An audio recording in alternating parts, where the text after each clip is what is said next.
What's going on, everybody? This is Kyle Price, one of the editors here at Obvious Magazine. I am here at the Obvious Table, where we have the Obvious Table Talk, and I have the pleasure of talking to one of my inspirations for my show, Love at First Night, which is now on Slate TV. Plug, season 3 coming out. And we get to talk to one Mr. Darryl Stevens. Now, if you don't know about Darryl, he started out on Noah's Ark, the legendary, iconic show that came out on Logo so many moons ago, but he's still doing his thing, and he's here to talk to us today. So here we go.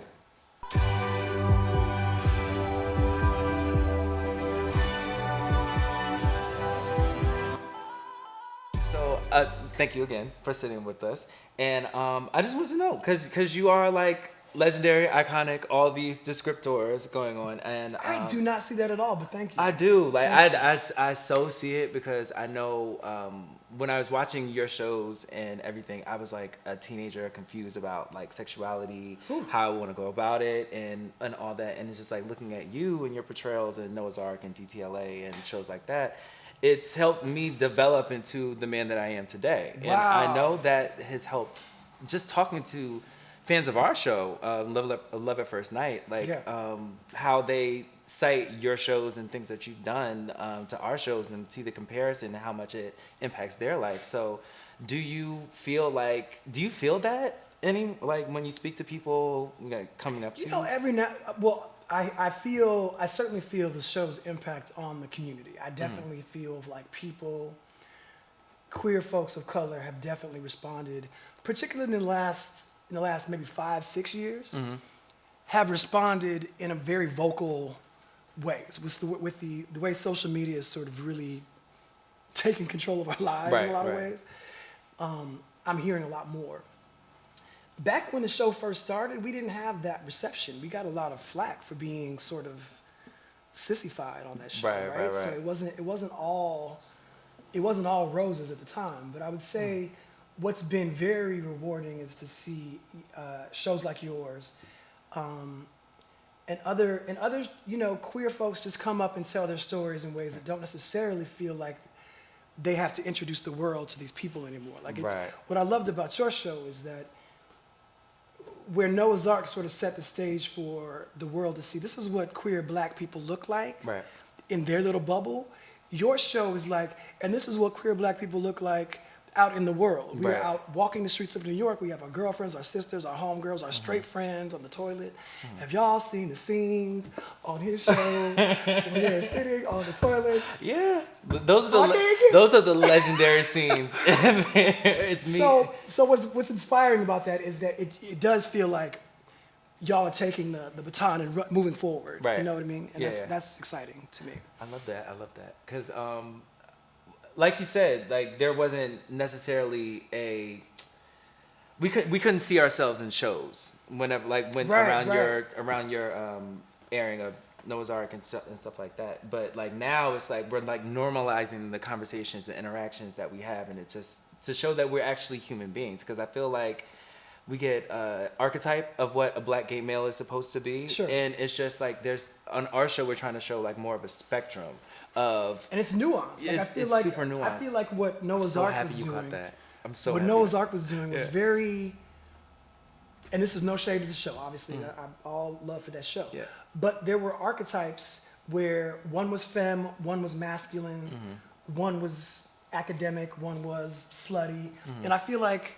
with newer shows and shows where we get to sort of really get into who these characters are that have a longer, even you had more episodes than we even had. We had maybe, I think 9 the first season and 8 the second season. You've already had more than that. We're at like, so I feel like we get to just see more nuanced depictions of queer blackness because it's not,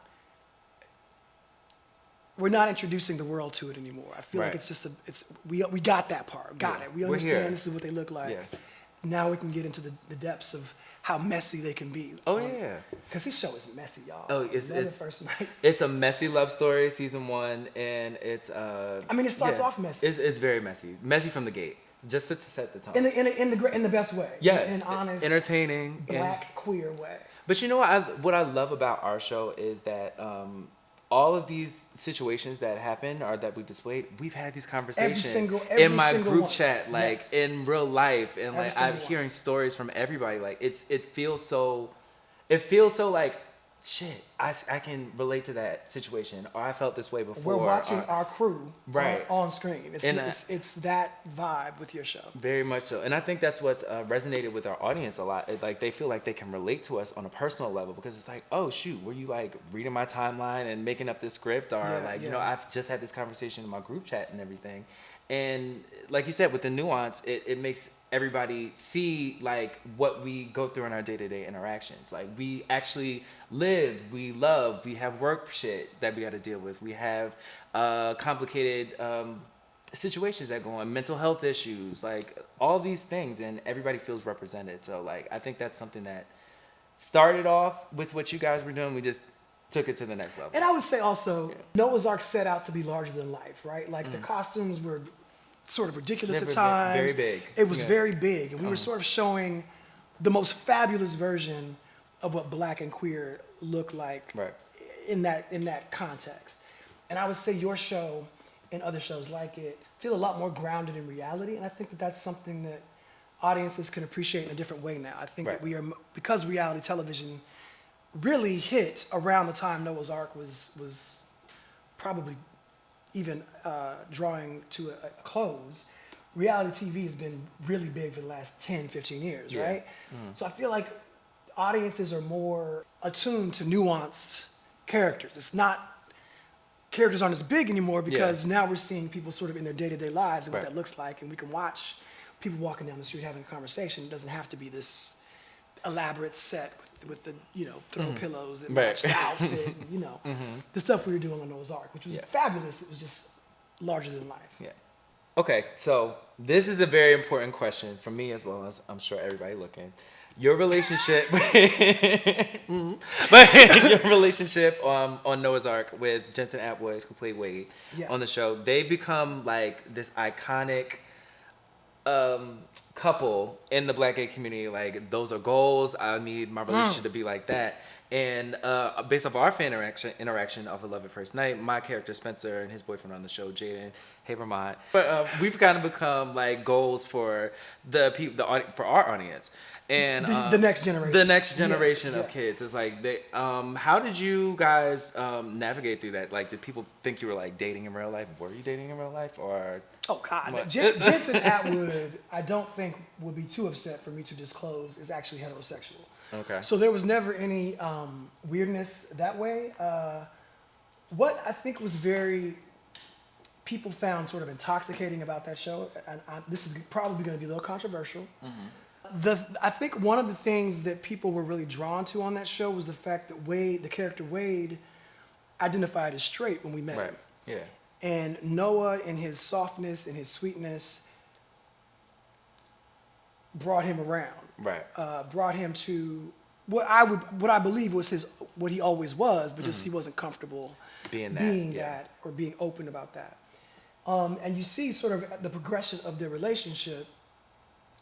In the first season, as I recall, I think it's first season, there was this issue about Wade not introducing Noah to his friends because Noah was too identifiably gay, femme, too obvious. Yeah, and then by the movie, which was the final chapter, Wade confesses that it wasn't always what the audience assumed it was. It wasn't always Wade on top. He was giving Noah props for being more of a man, for living in his truth that whole time. So I feel like there was a really sort of admirable arc to their story, because I feel like still in our community, I feel like there are a lot of people who are not comfortable talking about it, not comfortable living in it or expressing it. Less so now than when that show aired, I would say. I think that there are we've made a lot of inroads in terms of people just having the conversations. Now, hopefully, we're bringing the trans folks into the conversations and embracing them with the same level of love that Wade and Noah got. But catch Pose. Shout out to everybody at Pose. We love them. And all the other shows that are also embracing gender non-binary and trans folks. Right. But point being, I think the reason that show is so iconic and that couple was so iconic is because we got to see Wade's transition from someone uncomfortable, which a lot of people in our community are, Right. to somebody very comfortable. Yes. And a character like Noah, who was living in it from jump, got to bring that out of him. And that was sort of aspirational in a lot of ways. And since you've seen the show, you're all caught up to season 3, two to the end. You know what happened at the end with the big fight and all that. We were attacking each other. Yeah. Yeah, attacking. And from the legendary, iconic Noah himself, and who got through his fair share of shit on Noah's Ark. Yeah. It was like, what advice would you give Spencer and Jaden in making it through the rest of their relationship, as well as people who may be watching this that may be going through a tough time? Yeah, I'll tell you what I thought when I was watching the final episode of Love at First Night was that y'all are saying things you can't take back. If you are in love with somebody and they have hurt your feelings, my advice, and this is what I do, and it doesn't always work out the way I want it to, but my advice is to step away, collect yourself, figure out what it is about what your partner did that upsets you, figure out a way to communicate that in very clear terms that are not hurtful. Speak about what you are feeling as opposed to what he is doing or what he's doing wrong or why he ain't shit or why his career ain't gonna go nowhere. That shit, I was like, you can't take that cringy. back. Yeah. So for me, I would say communication is very key. And I think that where Jaden fell apart was that he thought he was doing Spencer a favor by not talking about certain things. Listen to this. But you have to talk about it, and you have to have the uncomfortable conversations. Hopefully, when you are in a space to have the conversation in a way that's not inflammatory or caustic or even violent, right? We can even get to the point where we get physical, which is his ex's, his Orlando situation. But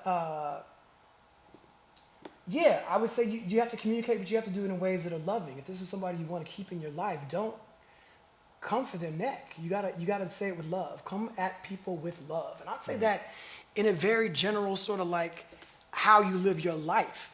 Approach every relationship, approach everybody you interact with or encounter with love first until they come to you wrong.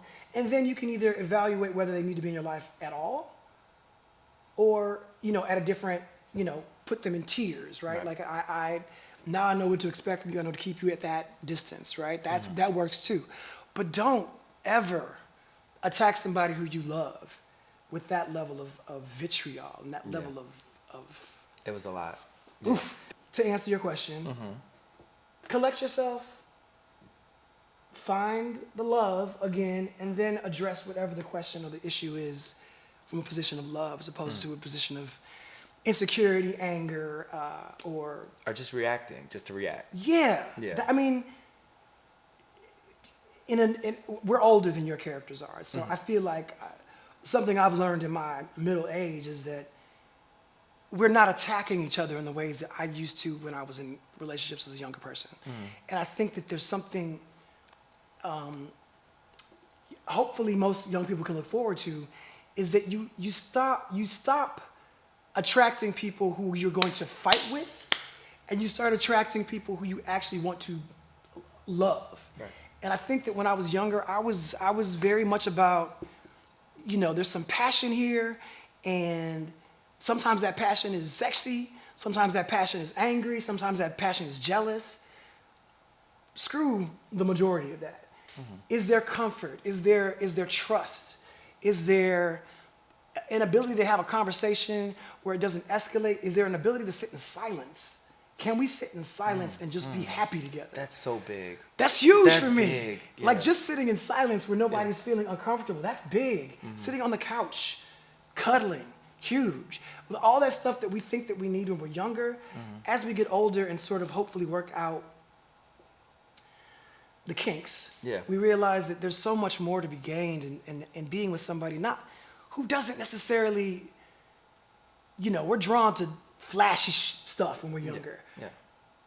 I found as I gotten older, it's the calm, it's the sweet, the peace that draws me in. It's the support, it's the lovingness, the loving energy that is really, you can't get enough of that. And so I've been talking about that one question for a long time. But it was a good question. I wasn't We even going can to cut interrupt at you. any It was point. good. It was good. That was great. That was amazing. But like just to speak on something you were talking about, I think a lot of the times coming up, like in my 20s, late 20s, all that good stuff, was I was dating not to lose. And what I mean by that is like, all right, I'm not gonna let this person play me, so I'm just gonna like, you know, we gonna try it, but it's only gonna be on my terms, or I'm not gonna compromise. And you feel or that on the just- show. I Yes. feel like Spencer and Jaden's argument was a lot of that. You are embarrassing me in front of my friends. You have done this Exactly. thing that made me Yeah. look like an ass Right. in front of my boys. And how are you going to do that to me? How are Right. you going to play me? It was a lot of, because I personally feel that Spencer and Jaden are the same person. They just go about things completely different. Spencer's over the top and he likes to He wears his nip it in the emotions. butt He wears on his his emotions sleeve. on his sleeve, yes. And Jaden is he's an introvert. He's But guarded. he's emotional, but he like feels like he has the answers for everybody, Yeah. but he doesn't know how to express it. Yeah. So we kind of like recluses and just let Spencer take the lead Yeah, because he's yeah. always, you know, go. This is how I feel, whatever, blah, blah, blah, blah. And that can become combative. And especially if you're not on the same terms of communication, it can lead to the last episode. Headbutting, Right. yes. And because I feel like a lot of those issues on that show, if you just would have just sat down and had a simple conversation, it would have never gotten that big. So I think it's kind Even of the like first issue, the fact that he was supposed to be on a date with Alex, he brought it up in bed with Spencer on the first night. That Alex, that cat's wild. So he Right. says something to that effect, right? He Yeah. brings up Alex, and then we just let it go. Right. If he had said, just so you know, this is what XYZ is the reason going I on. know Alex, the reason I was at that party is we had been like talking and exchanging texts and and whatever. It could have been. It could have been nipped in the bud. That Right. whole situation could have, with a little bit of communication. Right, So, right. communicate. Talk, use your words. Okay, so something I've noticed you, because I always cyberstalk everybody. Oh, shit. Yeah, I do. I cyberstalk everybody that I'm interviewing, getting castings with and everything, just to, know what I'm talking about. Okay. One thing that I've noticed is that you're becoming an advocate for a lot of trans rights, which I admire, because Yeah. one of my good friends, Shar, shout out to Shar, we love you, is she's one of my good friends, and I'm noticing a lot of trends. Shar in LA? Yeah, I know Shar Shar. said so. Yes, Yes, that's my girl. What's up, Shar? That's my good girlfriend. I Okay. love Shar. But I've become increasingly aware of trans rights with the show Pose, and just having normal interactions with more trans parents, and seeing how there are a lot of issues that need to be addressed with them as well. Like, what made you want to jump into that particular realm as far as your advocacy and everything? Well, 10 years ago, when I feel like I started sort of talking about LGBT issues publicly, 10, 15 years ago, marriage equality was the big thing, right? And Right. there was criticism even at the time that, we got homeless, gay, queer kids on the streets. We have people dying from addiction, and y'all worried about getting married. Right. And for me, marriage was never even a thing that I honestly took seriously, like as a concept. It was never, growing up queer, marriage was not something I thought about. And there was some criticism even at the time about this. Trans kids, queer kids were being kicked out of their homes. They were dying on the streets. They were having to sell their bodies to survive. There's all these issues that have to do with survival. And marriage at that time felt like a luxury, right? And so even though I was fighting for our right to marry, because I believe that was really about our human right. You're seeing my humanity by allowing me to love the person I'm loving, and have that relationship be verified, essentially, by the government. So as soon as marriage equality was won, I looked around and I said, so who else do we need to be fighting for? Who else in this community, in our community, needs their voices amplified? And immediately it was trans folks. I was like, wait. There's a whole thing about trans people not being able to use the bathroom. Right. Trans people not being in the military. Like, what is this insanity about these people living their lives, somehow offending somebody else who's not got anything to do with their life? So because I recognized that their voices were not being amplified, as soon as I had a platform where I felt like I was able to amplify voices, I felt like, well, this is my responsibility. These are my sisters and brothers, and non-binary siblings who are going through something that nobody should have to go through. This idea that we can't get married because we are queer is just as insane to me as she can't use the bathroom because she is trans. We all people. Right. What I do with my genitalia, what my sister's genitalia looked like when she was born, none of that has anything to do with your life. At all. So step off, back up, and let us live our lives. That's my take. That's my take on this whole issue. And I feel like Pose came at the right time, because I do think that we're living under an administration right now that is looking to take away rights that were won already by the past administration. And I think that what the magic of, as you know, of screen, of television, film, is when you get to see yourself on screen, and when you get to see people you don't necessarily know or recognize or relate to on screen, they get to be humanized. Welcoming them into their world. You get to see what their day-to-day experience is like, and the things that trans folks have to deal with. We just had 2 more sisters get killed last weekend. Right. It's something I think that what's really important, and I know I have to shorten my answers, but I think that black folks in particular have to start having conversations with other black folks. Cis sisters need to start having conversations with trans sisters so that we can understand, all of us can understand where we're coming from. Trans sisters are not trying to take anything away from cis sisters, and cis sisters need to be raising their children as well as cis men, but what I'm seeing a lot of is women raising children. Raising their children to respect and to love who they love. I think the big issue with trans folks is that cisgender heterosexual men don't feel comfortable expressing their love openly with their trans lovers, right? We have to start nurturing brothers in ways that this toxic masculinity is lifted off of them. Yeah, it needs to be eradicated. We have to fix it. And I think that starts with the women. Yeah. So before we go, what would you say is one of your favorite quotes and a quote that you live by? Okay. So, I studied dance in college. I was a modern dancer in college. And a lot of what we learned was Martha Graham technique. And Martha Graham is this iconic, legendary dancer. And she had this quote that I felt like, I was also acting in college. So in college, I was a dancer and an actor, and I was sort of making it all work. And there was a quote that I felt like really resonated with me from the dance world, but it resonated for actors as well. That quote is, "There's a vitality, a life force, an energy, a quickening that is translated through you into action. And because there is only one of you in all time, this expression is unique. And if you block it, it will never exist through any other medium and will be lost." That to me says, don't try to conform to somebody else's idea of what a man is supposed to be, what an actor is supposed to be, what a dancer is supposed to be.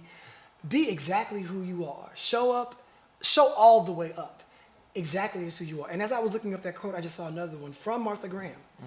And it feels very relevant to this conversation. No artist is ahead of his time.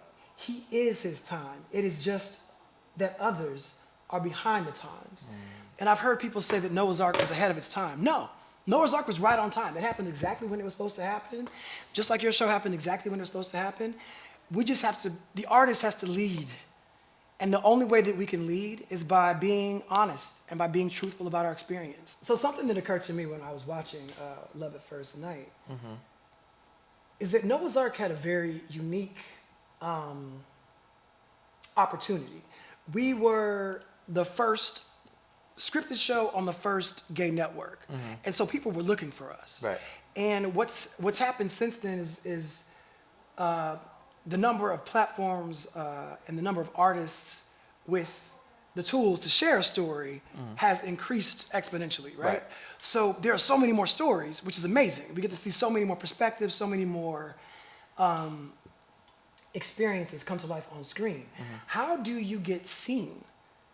I feel like it took a good year for people to even find Noah's Ark on cable, right? So with YouTube and you know, Slate TV has other shows as well, but like what are the ways to get seen now within the world of social media and in the world of all these streaming services where people can see so many stories and from just so many different places? I think it's finding your audience. I know with Slay, it's like you said, there's a lot of different platforms that you can look at the same kind of content and going forward. But I think we were very meticulous in pinpointing who our audience is and catering to them, and also displaying excellence. Like, because it's like if you can have the same story being told by a million different people, but if it's not told in a way that's compelling to your audience that you're trying to intend, they might pay it. It's like, okay, this is great, this is all, but it looks like crap. It's putting the nuance in your story. It's displaying it like, oh, this is something I need to be watching. Like, this is something that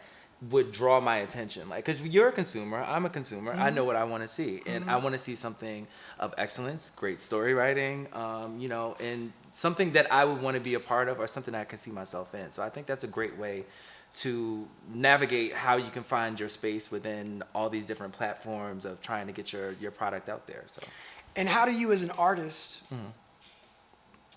and this is something that I am sort of, I guess I'm pretty okay about it, but as an artist, how do you sell yourself on social media? Like, we have this new responsibility to sell ourselves, which we didn't have before. We had agents who would submit us for stuff, and it was sort of like, if you know who this person is, great. If not, they'll come in the office, you'll meet them. Right.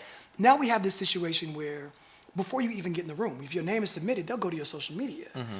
And that means you have to have multiple social media platforms displaying who you want to be as an artist, as well as, and this is something that I wrestle with, less so now that I'm in my middle age, but people respond primarily to sexy, right? And if you are on Instagram with your titties out, then you're gonna have more followers than if you are somebody who is taking pictures of the script that you're working on, or the cup of coffee next to the computer that you're writing your script on. Like, I feel like there's a lot that goes into selling artists now that I don't know necessarily how to navigate. How would you tell young artists? What would you tell young artists with respect to navigating that world? Be transparent. Like, you don't feel like, even though you're selling yourself, don't feel like you have to sell yourself as one particular thing. You don't have to be one dimensional. Like me, what I do is I have many different facets of who I am. Sometimes I feel sexy. Sometimes I want to focus on the work. Sometimes I just want to be leisure. Yeah. Sometimes this is what's going on. But it's like, if you keep a certain tone, you keep a certain beat with your social media and keep it consistent, and you're pretty much transparent, like transparent within your own reason. Like, I'm not telling you about my doctor visit or something like that. Just something like, I go through these particular situations. Like, does anybody else feel like that type of way? Because they're also forming a connection with you via your social media. I don't know people. I have followers that are in like South Africa, Japan, and doing all this other good stuff, and we have normal conversations. And it's like, because they're buying into you.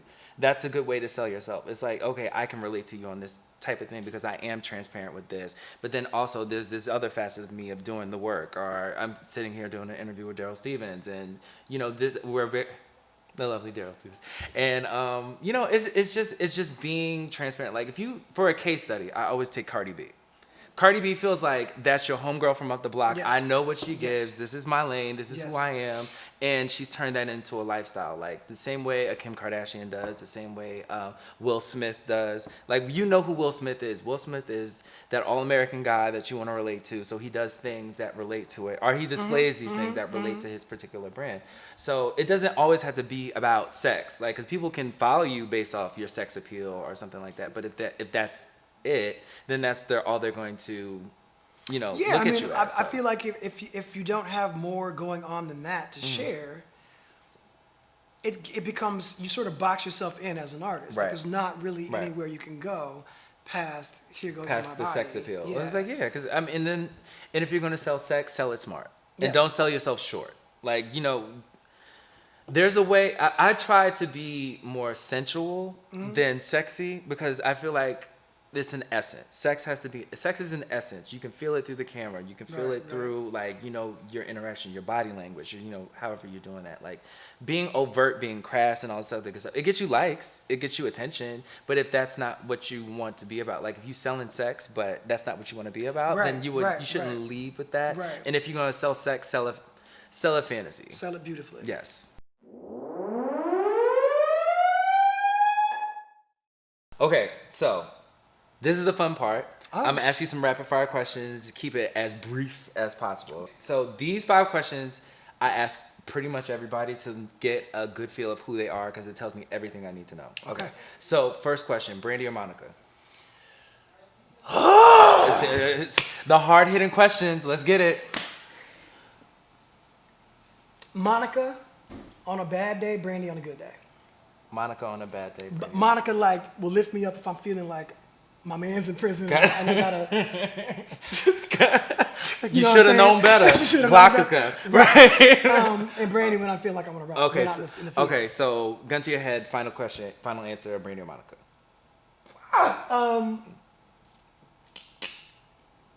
Monica. Okay, Monica. Coffee or tea? Coffee. Okay. Iced. Drum or flat? I don't know what that means. Oh, chicken wings. Drum or flat? Don't eat that. If it has bones in it, I'm not comfortable handling it. So I'm one of those people who needs the meat to look like it didn't come off an animal. I don't have carcasses on my plate. Oh, okay. Early morning, late night? Late night. Team Spencer or Team Jaden? And don't say me because I'm right here. I would say Team Spencer because Spencer communicates. Sorry, and Jaden. that ends the conversation. Team Jaden, love you, mean it. That was hard. That was actually really hard. Yeah, that's how you know. You gotta ask the right questions. Brandy or Monica? Brandy or Monica? Because you're either a Brandy or you're a Monica. I'm a Brandy. I'm a Brandy too, but as I've gotten older, Monica has become my girl. I love.